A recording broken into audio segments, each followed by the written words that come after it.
से 12 एक पद लिखा जाए पढ़िबे आउ तुम्हे यौवन काल रे आपना सृष्टिकर्ता को कौन करो स्मरण करो। यौवन काल रे निजर सृष्टिकर्ता को आम स्मरण करने आवश्यक। प्रभु तुम्हें मते यौवन अवस्था देइछ प्रभु मु तुमको स्मरण करुछि तुम्हें मते सुंदर जीवन देइछ मु तुमको धन्यवाद देउछि तुमरी गौरव करुछि प्रशंसा करुछि।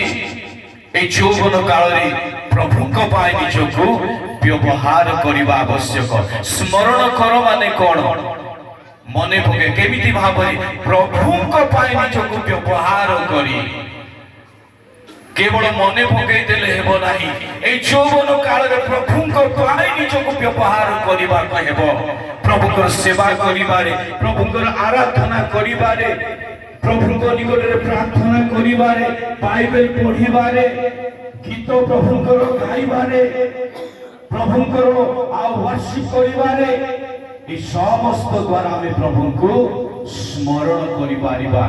जदि बाइबल पढ़िबा नाही गीत गाइबा नाही गिरजा जीवा नाही आ प्रार्थना करिबा नाही प्रभु को हम स्मरण करूछु कि नाही। जो माने स्मरण करिवे प्रभु को सेवा पाई यौवन काल रे निजको से माने व्यवहार करिवे। तेणु प्रिय युवा युवती पिला माने आज एही कार्यक्रम द्वारा आमे एहा मने रखिबा को हेबो जे प्रभु को आमे स्मरण एई परि भाबरे करिबा को हेबो। पुनी जदि हमरा देखिबा प्रथम तिमोथी 4:12 पद प्रथम तिमोथी 4:12 पद